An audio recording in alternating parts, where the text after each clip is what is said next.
Your Holiness, thank you so much again to find the time to speak with Newsweek today. As a first question, I would like to ask if you can explain to us who are the Ahmadi Muslims and why they differ from other branches of Islam. You see, Ahmadiyat is one of the sects in Islam, and there are almost 72 sects in Islam, or rather 73, including Ahmadiyat. It was prophesied by the Prophet of Islam that in the latter days, people will forget the true teachings of Islam. They will not be practicing Muslim, although Quran will remain in this intact, in the same shape, but it will be misconstrued by so-called scholars. And at that time, a person will appear whose title will be Messiah and Mahdi, the Guided One, and who will revive the Islamic teaching, the original Islamic teachings. We believe that that person has come in the person of Mirza Ghulam Ahmad of Qadian, the founder of the Ahmadiyya community. And he is that Messiah and Mahdi whose advent was foretold by the Prophet of Islam 1,400 years ago, right?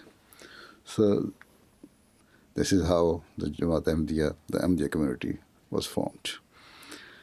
Other Muslims believe that the person will come, as it is a saying of the Prophet of Islam, that the person will come in the latter days. But they think that the Mahdi is a different man. He will appear from among Muslims. And Messiah, Jesus Christ, will descend from heaven. And they will both join hands and reform the world. So we say no. We believe, and Quran categorically explains it, that Jesus Christ, it appeared that he has died, but later on, after having had some treatment, he survived and he traveled to the eastern part of the world, and that is, we believe, that in Kashmir. So, and no person can remain alive for 2,000 years. When the Holy Prophet of Islam Sallallahu Alaihi Wasallam said that Messiah will come, he meant that a person will come on the same, with the same teaching and footsteps as the Messiah of Moses came. And during his time, religious wars will end. There will not be any need of religious wars, because the permission of religious wars is given only when the opponent is trying to finish the religion or attacking your religion. They intend to erase the Islamic teaching or the religion of Islam from the face of the earth. So it is not happening nowadays in this way. Only those who are against Islam, they are preaching against Islam. So the founder of the Ahmadiyya community said that since the Holy Prophet of Islam had said it categorically in one of his saying that the religious war will come to end in the latter days, so now anyone who does jihad in the name of religion will lose. And the true jihad is now, as it is the literary meaning of the jihad, is that struggle, strife. So the true jihad is that now you try to reform your inner self and become a true Muslim through the teachings of Islam. And secondly, you do preaching with arguments, as the opponents of Islam are doing. Christians are doing, other religions are doing preaching. So we should also preach and tell the people true teaching of Islam.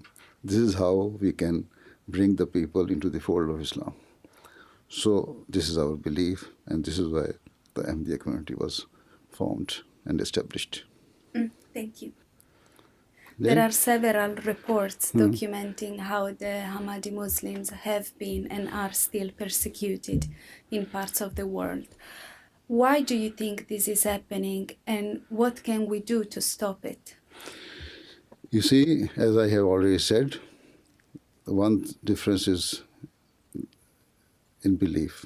We believe that the person who was foretold by the Holy Prophet of Islam has come.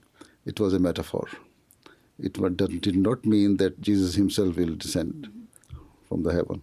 Other Muslims say that you believe that Mirza Ghulam Ahmad of Qadian is a prophet, and no prophet can come after the Holy Prophet of Islam, since he is the seal of prophets. Now, the title of prophethood has now been stopped by Allah, they say. We say we cannot refuse to accept any attribute of Allah. All the attributes of Allah can never be finished. So, He has the power to send the prophets. But what we believe is that the seal of the prophet means that a subordinate prophet can come who will revive the true teachings of Islam. And the title has been given to him by Allah and even the Holy Prophet himself. In one of his sayings, he has 4 times mentioned that the person who is supposed to come in the latter days will come with the title of prophethood. They say now, since you say this is a prophet, the founder of the Ahmadiyya community is a prophet, and the Holy Prophet says, I am the last of the prophets, and sealed of the prophets, so it means you do not believe in his finality of prophethood. And therefore, you are not Muslims. That is the main reason. But we say that even if you say that Jesus Christ will come from the heaven, he also had the title of prophethood. He was a prophet of Allah. That is what we believe. That is what Quran mentioned. So when he comes, that means he will come with the same title. And if you say that he is going to come here in the latter days, that he is also going to break the seal of the prophet, because then he will be the last prophet. So they do not want to understand. Actually, it is because of the one's personal grudges and vested interests of the so-called scholars and mullahs and extremists. Otherwise, logically, they don't have any argument. In short, you can say that we believe that the founder of the Ahmadiyya movement is a prophet, but a subordinate prophet who has come under the umbrella of the Holy Prophet of Islam, without any new law, without any new book, without anything else apart from the true teaching of the Quran and the Holy Prophet. And they say, no, whatever it is, we cannot believe that any person can come again with the title of prophethood. So this is the reason. This is why they are against us. This is why they are persecuting us. And this is the main issue nowadays in Pakistan. And the main issue nowadays is that Ahmadis believe that Mirza Ghulam Ahmad, founder of the Ahmadiyya community, is a prophet. That means they believe that the Holy Prophet of Islam was not the seal of the prophets. According to them, they are undermining the status of the Holy Prophet of Islam. This is why they are liable to be killed. They are liable to be persecuted. And this is what is happening. Thank you. Now I would like to talk a little bit about your role. What does it mean to be a Caliph, and what are your tasks for the community? The Caliph means successor, right? Successor of the founder of the Ahmadiyya community. This is why the title is Khalifatul Masih, the successor of the Messiah of Islam, right? And the role is the same for which the founder of the Ahmadiyya community was sent. That is with the title of Messiah and Mahdi. He says, with this title, I have come to reform Muslims and teach them the true teaching of Islam and to preach the true teaching of Islam to other religions and other people of the world. In short, he says, I have come for two main purposes. One, to bring humanity closer to their Creator. Second, to make the humankind realize the responsibility towards their fellow beings. And this is the two main purposes. And the same purposes of the Khalifah and successor. And that is what I have been doing, I am trying to do. And this is what our community is doing all across the world. To make the people realize their duty towards their Creator, to make the people realize their duty towards their fellow being. And what are the main challenges that you encounter covering this role? Now, see, the world is materialistic, and especially in the developed world. You are just indifferent about religion. You don't bother whether you are a Christian, you are a Jew, or Buddhist, or even the percentage of atheists has increased than any of the follower of the religion. Yeah. So, even religious following is decreasing in the Western world and the developed world. So the main challenge is that just make the people realize their duty towards their Creator, to realize that there is one Creator, all living God, who is a provider and sustainer of human being and everything we can see in this world or even any other world which we cannot see.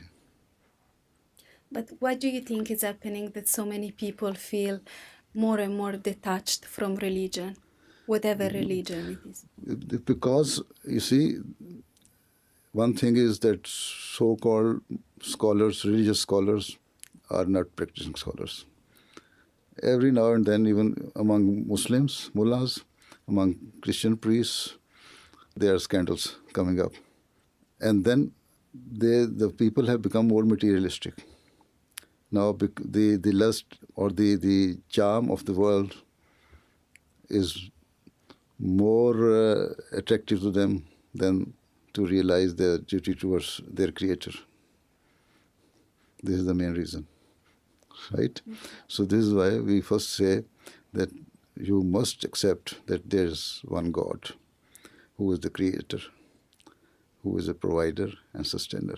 This is why in the very, very first chapter of the Holy Quran, it starts from the verse that Allah is the provider and sustainer of all the worlds. Right?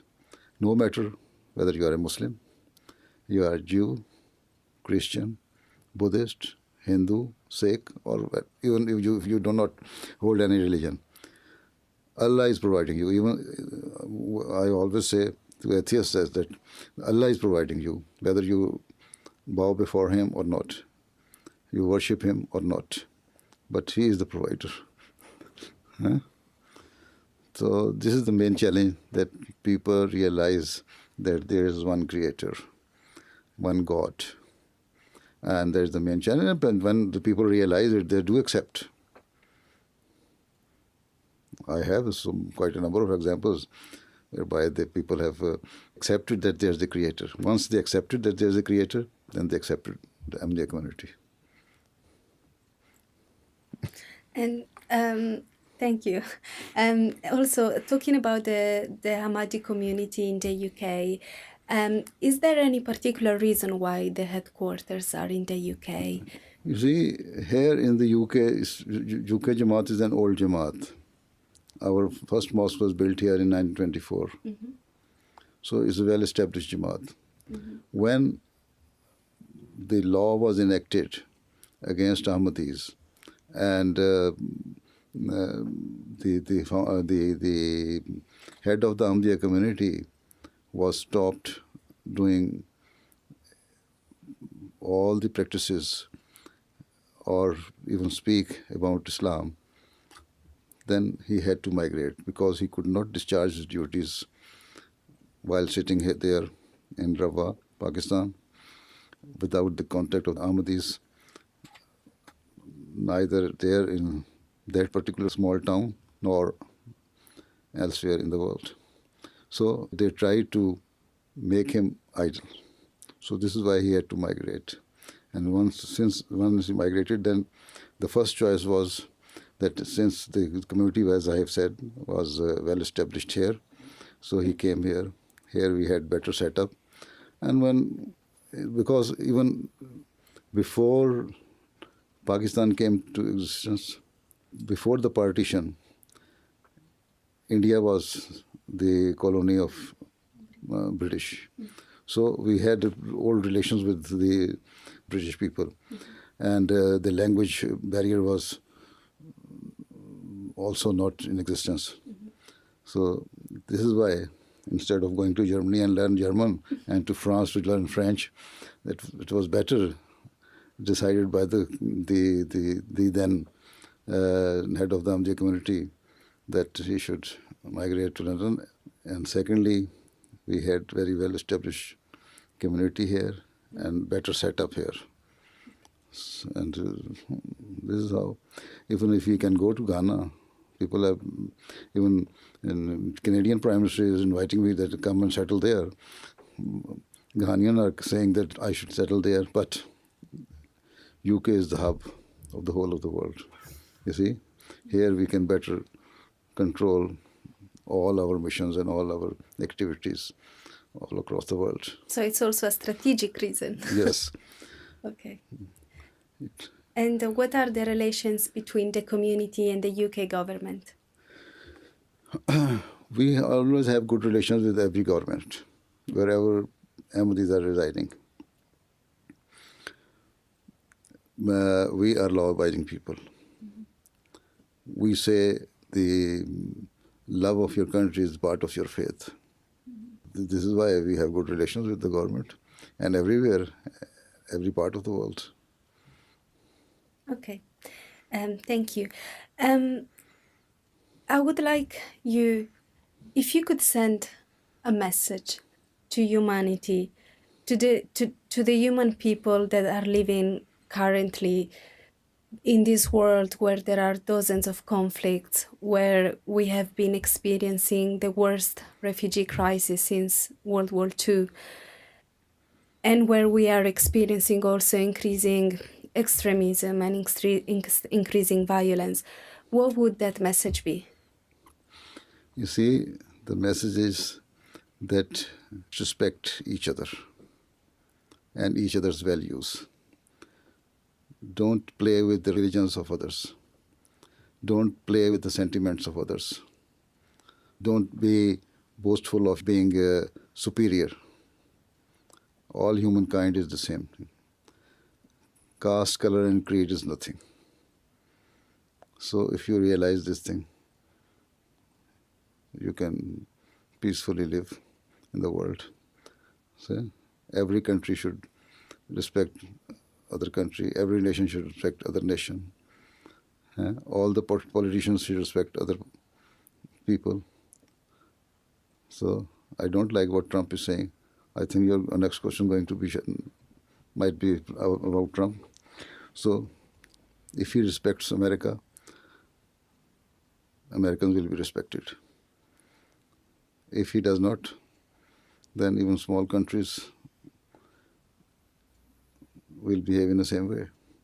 Whatever he has said about some of the third world countries, that, you see, he used very filthy words about them. And what happened? And he says we should try to bring Norwegians into our country. And what Norwegians now have said? They have used the same word for America. Yes. You know it.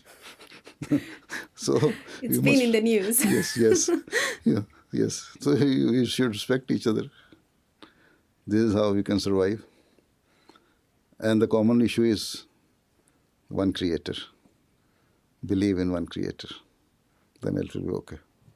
Thank you very much for your time.